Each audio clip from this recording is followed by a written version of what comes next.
Welcome to Suzanne's studio. I'm Suzanne Barnett, your host, and tonight I am so excited and pleased to introduce Julie Fowlkes.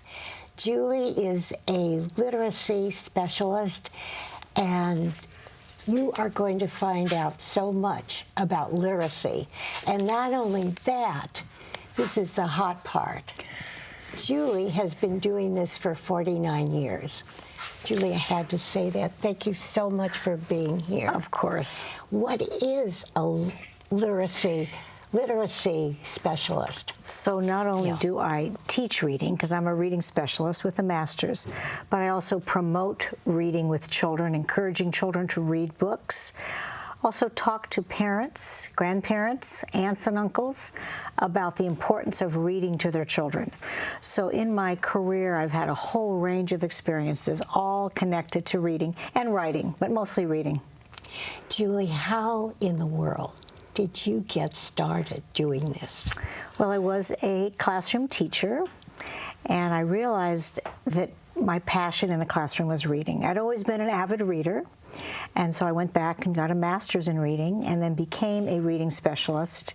So for 35 years, I worked in the public schools in Franklin, McKinley, and San Jose, where I was working with low readers, helping teachers learn how to teach reading better, doing assessments, going to conferences. I wrote a book, a whole range of activities, all involved all around reading.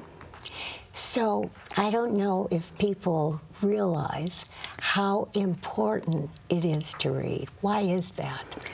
Well, reading is the key to everything you want to do in life, Suzanne. You know, whatever job you're interested in, there's going to be some reading associated with it. So there's the academic part of it, sort of the educational part. But you and I both know the joy that reading a good book brings to everyone.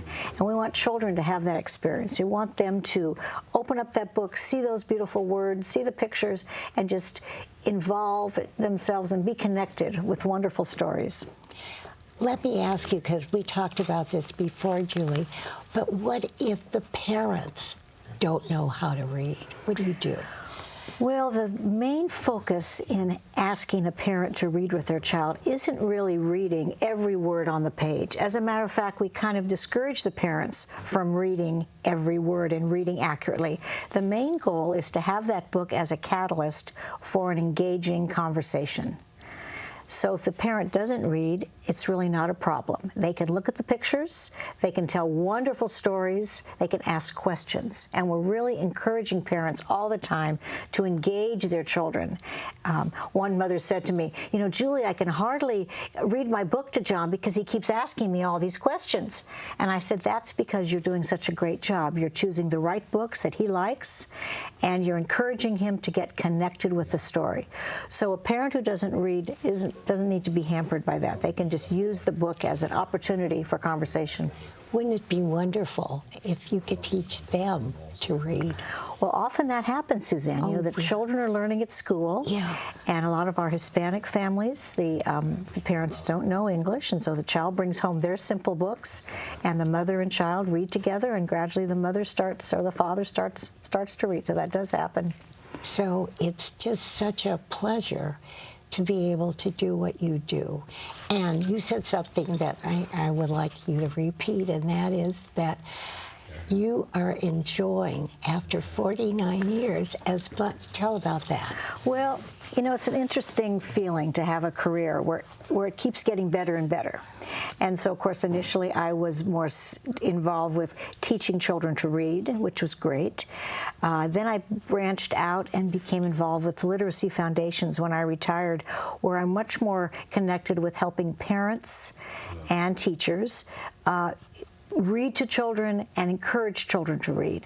It's such an important thing for parents to read every day to their children. It's one of the best gifts, one of the most important activities a parent and child can enjoy together. Okay, here's another question. What if the parents are both working and they're so exhausted? What do you do about that? We have a workshop that we've taught. Actually, I've taught this workshop probably 300 times in California and also in Hong Kong.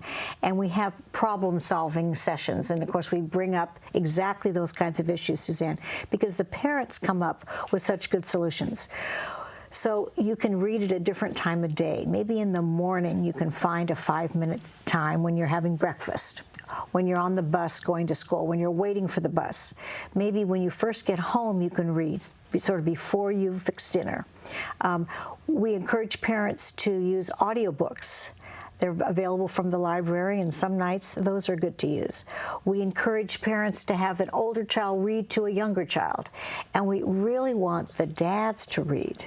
This has been one of our biggest challenges because the dad always thinks the mom can read the best, and actually the dad is such an important factor. Only about 15% of our dads read. And so that's all. And of course, dads sometimes think, well, you know, I don't have such a good voice, and I'm not so expressive, and I'm kind of boring. And we always say to the moms, you know, just encourage dad to read, because even if it's just 5 minutes. And that's the other thing, Suzanne, I think. We're not really asking the parents. We go for 20 minutes a day. That's our goal. But if they can just read 5 minutes, 8 minutes, we want that reading habit to get established. And once children are kind of looking forward to it and counting on that special time with their parent, that's often quite motivating. You know, when the child brings you a book and says, Mom, would you read this story to me tonight, even if you're tired? Usually you can find just a little bit of energy. In one of our classes, I remember we talked about being tired, and we said, you know, how do you make time for it? And this father, this kind of burly, muscular guy, we were doing this class at the Goodwill, so this is a guy that worked for the Goodwill. He says, you know, you just got to make time. He says, your kids are important, and you just got to do it. So I think parents just set that as a priority. I always say to my parents, you know, feed your child, dress your child, read to your child. You know, they're all about the same level of importance. What is probably, I mean, after 49 years, what makes you feel really good? The most important thing? Well, it's wonderful to sit and read a book to a child or read a book to a group of children and have the children lean forward and be so excited. I had the opportunity to read to an 8th grade class at a East San Jose Middle School yesterday. And these are tough kids in a special day class, not the typical group of students that you might think would just be excited about having the teacher read a story. I was reading about Cesar Chavez, so that was a very topical book. But these 8th graders, Suzanne, they were leaning forward. They were asking questions. They were connecting with the story. And nothing makes me feel better than to read a story to children and have them really engaged and really excited about it. So you have such a not problem, I'm trying to think of the word, but not only do you have to teach the teachers, but then you have to engage the children. So it's a multitasked career. It is, because the children are the most important things. You know, if they like books and want to be readers, this is the other important part. You know, when a child is read to night after night after night, guess what he wants to do? He wants to get his book, and he wants to figure out what those black marks are, and he wants to read the book. Parents often say to me, oh, Julie, it drives me crazy. Susie wants green eggs and ham, or she wants Goodnight Moon over and over and over again. And I say, you are so lucky. That means your child has found a book they love. Yeah. They're bonding with the book, and they're trying to learn to read that book. Yeah. That's why they want it read over and over again. Will you do a demo for us with your book? Okay. Sure. So I brought a very favorite book. This book is called Hooray for Fish. And I recommend to parents and to teachers that they use kind of a 3-part plan when they're going to read a story. I always say do something before you read, while you read, and after you read. So before you read a book, you're always going to do the title, you're going to do the author, you're going to sell the book. You want to engage the child and get the child excited. So if I was reading this book to you, Suzanne, I'd say, this is a book I've picked for you, Suzanne, because I know you really like fish. We went to the Monterey Bay Aquarium, remember, last week? And we saw all those fish. So you're going to see a lot of fish in this book. And the story is called Hooray for Fish. Why don't you read the title with me? Hooray for fish. And we're going to say thank you to this wonderful author who we love. Her name is Lucy Cousins. So let's say thank you, Lucy. Thank you, Lucy Cousins. Are you ready to see? I'm ready. Ready to see. Now, little fish is going to be in this book, and he's looking for someone special. So on every page, Suzanne, see if you can find little fish. So here's the title again. You can read it for me one more time. Hooray for fish. We don't recommend that you point to every word and have children read all the words, but they love to read the title. So we'll read just a few pages of this. Okay. Hello, I am little fish swimming in the sea. I have lots of fishy friends. Come along with me. So, of course, we always say to parents and teachers, when you're reading the book, it's like theater. And your job is to be engaging and exciting. Use as much expression, use as much vocal variety, make your voice high, make your voice low, make your voice whisper. Always find a place in the book to whisper. And if you're reading to a group of children, they all lean forward because it's a whispering page. So there's little fish, and let's see what's going to happen on the next page. Oh, hello, hello, hello, fish. Red, blue, and yellow fish. And of course, a young child learning this book, reading this book with you, is so excited because they're probably learning some of these words at school. So right away, they might say, oh, I know that word. That word is red, and that is blue. Now, that's perfect. We're not rushing through the book. We're not trying to read fast. If the child is really engaged and excited about a certain page, that's exactly what you want. So let's see what's going to happen on the next page. We're going to see little fish again. Let's see if we can find him. Oh, this is a great page. Your enthusiasm, your spirit, your excitement gets passed right on to the child. If you love the book, they're going to love the book. So this fish, what's this fish look like, Suzanne? Spots. He's got spots. And how about this fish? Stripes. So we're really trying to make this whole experience interactive. We're trying to get the child to talk as much as you are because we want it to be a conversation. So this book goes all the way through. The fish sees all sorts of animals, but I have to read you the last page because the last page is my favorite. And you can see the amazing illustrations. You might spend 5-10 minutes on this page talking about these gorgeous fish. How about this page? Oh, is this gorgeous? So let's go back to this last page. So now, little fish has been looking and looking, Suzanne. Little fish says, but where's the one I love the best, even more than all the rest? So let's see who little fish has been looking for. Who do you think it is, Suzanne? Who do you think he's looking for? The little orange one. Who do you think the little orange one's looking for? You think he's looking for his mother or his father? All of the above. Yeah. I always say he's looking for the grandmother because I'm a grandmother and I want him to look for the grandmother. But most they of my... They can make it up. They can make it. And predicting. We love predicting because we want children to kind of get into the story and try and think what would happen next. Okay, let's see who little fish is looking for. If I'm reading to a group of children, we probably vote. Put your hands up if you think it's going to be daddy fish, if it's going to be mommy fish. Who's voting for grandma fish? Nobody ever votes for grandma fish. Okay, here we go. Hello, Mom. Hello, little fish. Kiss, kiss, kiss. Hooray for fish. And I have to tell you, Suzanne, I've read this book many times, but on this page, the words that Lucy Cousins has used on this page just always touch me so much. So we did some things before we read. We got the child interested. We talked about the title and the author. We told them what the book was about.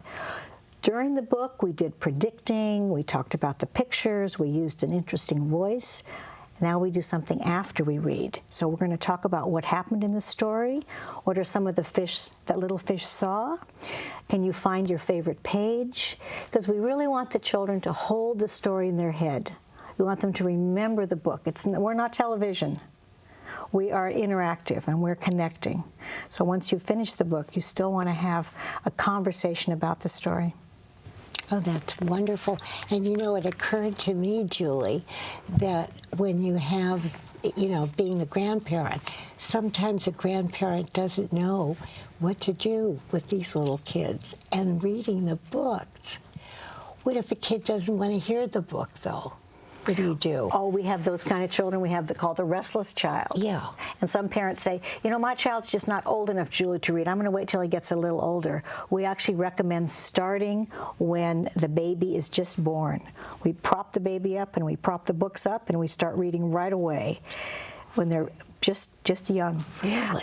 So we do have restless children. We do have children that have a hard time sitting still. So parents come up with wonderful, wonderful solutions. You might use reading crackers. You might have the child have a little sippy cup with milk.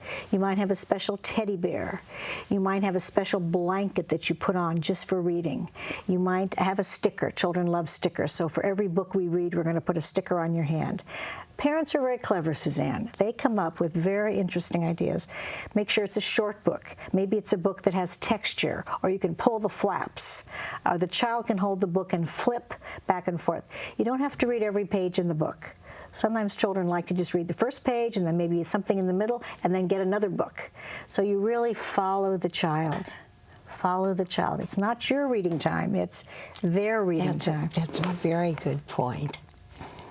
I don't think I would think of that. I think I would want to choose the book, and they better listen. Well, you know, here I am Can't a reading. do that, I'm yeah. a reading specialist, so I Yeah. can just tell you about Morgan, my granddaughter, and I have my special pile of books from the library. You know, I thought I'd gone and gotten all the books that Morgan would like, special topics that would be her favorite. So I bring the first book over, and she opens it up and she says, "No, Grandma," and she puts that over.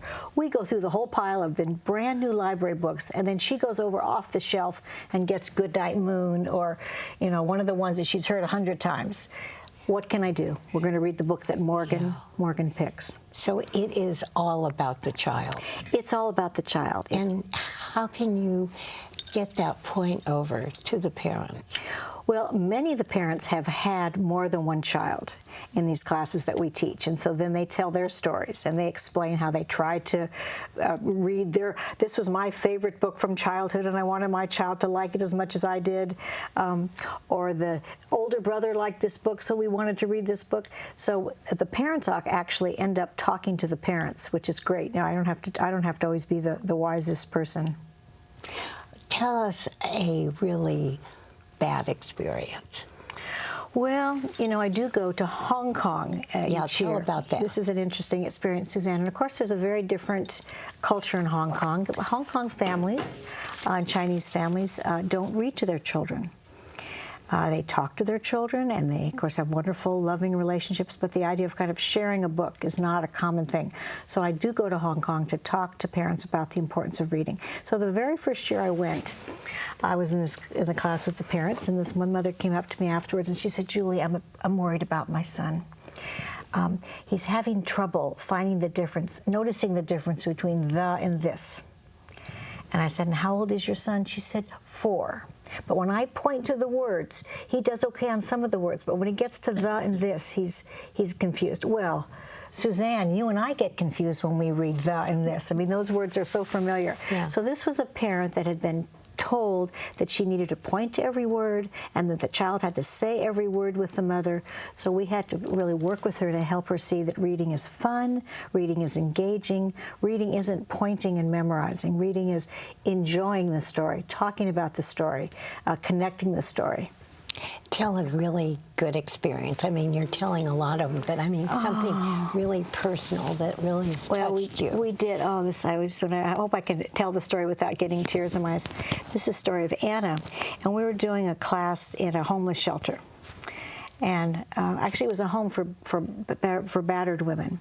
And so this woman didn't have her children with her. Some of them did have their children. So we had a 2-session class. So for the first session, we read a book and we demonstrate how to read, and then we give the book to the mother to take home. When she sees her children, she can read the book.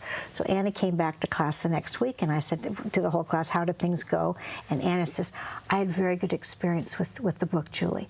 I went for my 1 hour of supervised visitation down at the county office. She only sees her children 1 hour a week. She has 3 children. And she said, usually it's so hectic, Julie. They're running around. They're all wanting to sit in my lap. But I took your book, and I started reading your book, and I read it the way you told us to read it. And my son said to me, Mom, how did you learn to read a book like that? How did you learn that way? And then when they left, they said, Mom, are you going to bring another book next week? She said it was the best time See, this is where I get choked up. She said it was the best time that she'd ever had with her children, that they could all sit together and laugh and talk and share a book. And that's what it's all about, Suzanne. You know, I'm so glad that you're here, because I've interviewed a lot of guests, but never a literacy specialist. And you plan to do that forever. Well, you're still young enough that you can. I can't believe that you've taught that many years, Julie. Well, I just feel lucky that I have this passion for it, and that it's so interesting and fun, and I can still do it. And it sounds like you really, well, you're very dramatic. And you look, you know, you're a beautiful lady. And I would think that if I had to learn from you, I don't know if I was able to imitate you. So how do these kind of boring ladies do that? I mean, after you, well, it would be hard, I think. I mean, I'm being negative about this, but I want to know. I think that's a good point.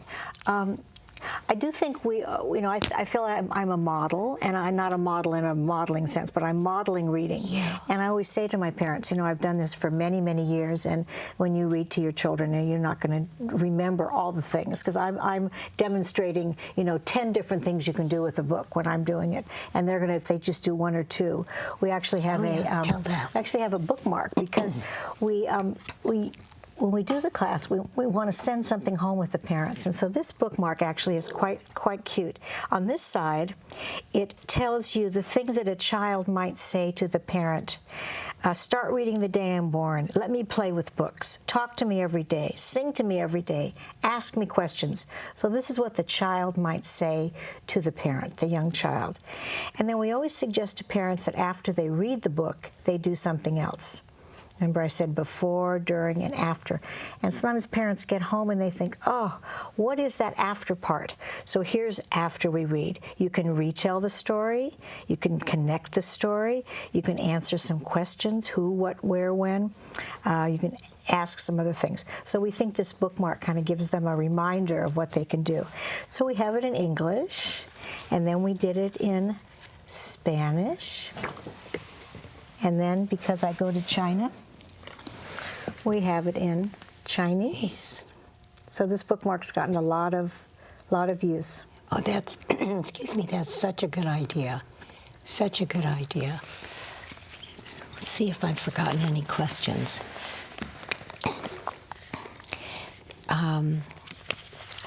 What is the most important? I mean, we've talked about it, but in your words, what is the most important message that you can give to teachers and parents? Well, it goes really back, Suzanne, I think, to loving books, loving stories. This whole idea that a story is a creative message that children can interpret. They can remember it when they're going to sleep at night. They can think about stories that they've read. They can connect stories that they've heard. They can learn lessons from stories. Of course, we know reading can take you anywhere in terms of learning things. So I think the most important thing is for parents to really see the power of reading. But also, Suzanne, the importance of reading with children, I think, has never been greater than today. We love technology, and we see children everywhere with their technology. Yeah. We see parents with their technology. We're concerned that eye contact and sharing funny stories, laughing together, communicating, is being kind of altered by the amount of technology that we're exposed to. The research shows that children that are listening to stories on iPads versus a story that a parent is reading, the comprehension is much, much higher on a story that a parent or an adult reads to the child. The iPad might be colorful and fun, and certainly you're going to use it some of the time. But I think we really want parents to know that this special time of laughing and talking and sharing a story, it's only a few years, Suzanne. The 10-year-old child's not going to crawl on your lap and say, Mom, will you read me a story? It's only up until about age 5 or 6. Do you remember with your children? When they were younger, Yeah. they loved story time, Yeah. but gradually it goes away. So that window of opportunity when you can really sit and laugh and talk about a book it's just sort of the magic years, a magic time. Well, you're certainly an effective literary teacher. Julie, how much longer do you think you're going to be doing this? Oh, I don't know, Suzanne. You're still young. Oh, I think I could do it for a long time. You know, I mean, certainly, even if I'm in my wheelchair, I could still read books, right? They could just wheel me into the classroom, and they could just get the children around me, and I could just kind of angle my wheelchair around, and maybe they could just sort of prop the book up in front of me. One of the children could turn the pages for me, and I could I'd have my hearing aids on. I'd just turn them up nice and loud, and I think I could have it all figured out. I think I can do it for a long time. And the best thing is that you're asked to go to Hong Kong and China. That must be so fabulous for you. Well, it's such an opportunity, of course, it's just a drop in the ocean, you know, the opportunities I have there to work with teachers, although I do often talk to large groups, but we're looking at a culture that is so different from ours in terms of reading. When I first went there, I didn't dream that there were, you know, so many families that where reading wasn't even a value. So now we're really gradually building that up, particularly in Hong Kong. And boy, if you can make an imprint on them, guess what? We have run out of time. Julie, it's just been such a pleasure. Thank you, Suzanne. Interviewing you. Thank you so I much. feel very, very honored. I really do. I've loved it. I've loved it. And I think that people that are watching the show, men and women, I think they've got some really, really very important information. And I thank you so much. Of course. And I hope you'll come back with more stories. Gotta tell some hot stories. I'd love to. And I want to thank my crew. You've met the crew. The crew is absolutely wonderful, dedicated, and I don't know what I would do without you, crew. And of course, you know, I'm so grateful for KMVT. I just love to be the interviewer. And I very importantly want to thank my audience for watching. I always say this. And truly, I can't wait to see you next time. Bye-bye. Mwah, mwah.